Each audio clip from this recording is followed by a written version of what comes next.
Yu-Gi-Oh is famous for its unique archetypes. We have the Snake Eyes, the Blue Eyes, and maybe some other dragon decks not named after eye colors. But what about our lesser known archetypes?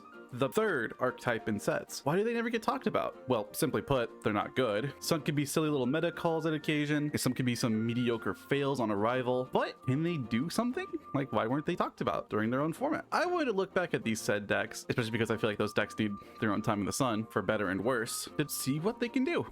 Quick explanation. In sets, there's always around 3 to 5 new archetypes that you can get with a new deck set, usually divided into 3 categories for me. The meta decks, your Horuses, your Tempais, and your Shaddolls, you know, the immediate decks you see in a meta situation that instantly come up. Then we have the anime bait decks, your Yubels, your Tachyons, and Performapals fit this bill perfectly. And finally, our third category, the pack third archetype. These decks are more a dime a dozen, some being incredible powerhouses that unknowingly warp a meta around them for the rest of their lifespan, to some being so incredibly bad you don't even see them get played in a dual taming episode. I want to see, how did these decks flip-flop between such insane powers in just incredible unplayable? I'm not going to talk about legacy support in these sets. Sure, we can have a thing talk about how like Ancient Gears were like incredibly warped by their new support they got, but that's not why we're here. First up, we have Goblin Rider. This isn't a what happened to video, by the way. You're not getting a card by card for these guys. These Goblinos did have incredibly reasonable game plans on release though, just being modded support for 3 axes with years of support for that strategy, just helping them push themselves into the light even more for competition. But people who have read these cards also can tell you the reasonable understanding of what's the issue with this deck, and that is they lose to back row cards. A not even well-timed Raigeki or Dart Pole is all it takes for most of these decks to just fall apart instantly. So how do we fix the strategy? Not really much, I'm gonna be honest. The issue with this deck was less about the engine itself, because it's incredibly reasonable, and more the payoffs not being good enough. We do get cards in the future coming out soon for Matereactor that do thankfully fix this issue. Pushing back a bit into time to around 2018, Rise of the Duelist was a weird time for Yu-Gi-Oh! Emancipator was given support to push them further into the most popular deck. Dogmatica showed a modern twist on how to abuse the extra deck without special summoning out of it 55 times, and we got a Gaia archetype.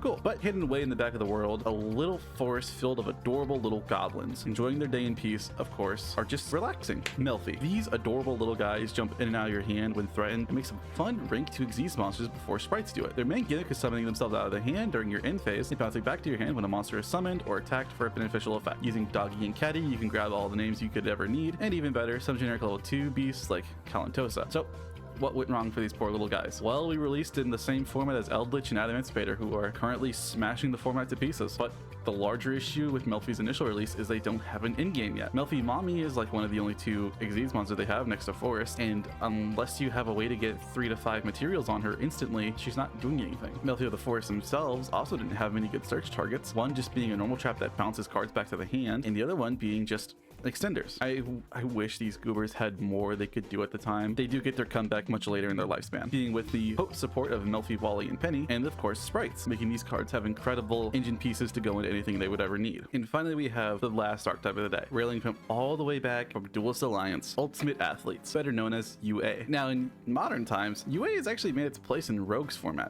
This is a format that bans every card that's ever topped a YCS level event and has an amazing option, but back on the release they just didn't have the consistency enough to push into the meta. But to be fair, during this time they were competing with Shaddol, Burning Abyss, and Tellarknight, which all came out in this same set. All UA monsters share the same effect on special summoning themselves by bouncing a different name from the field. In the field spell, UA Stadium can search a UA monster when you normal summon another one, while also giving a permanent attack boost of 500 to all the monsters you control. Between having perfect end pieces to go into, you would think this deck would at least be played during the time. But UA's horrible flaw of being inconsistent, usually having you rely on having 2 names or a piece of modern support in UA Hyper Stadium, led to these guys just not fighting their piece at all. But if they ever could achieve it, they did have pretty reasonable inboards. It's just they flopped whenever they went up against anything that actually was competent at the time, leaving these guys just stuck on the bench, honestly. So what makes a pack filler archetype, really? The reasonable answer is people are going to say is it just doesn't keep enough gas up with modern meta, to which I'd say that's not true, because we have gotten decks recently that are a bit slowed down that are still very reasonable and can very much go up against the meta. First Wave Imigul was in regional level events, it was still topping. The only reason we are actually having issues with these decks is that they don't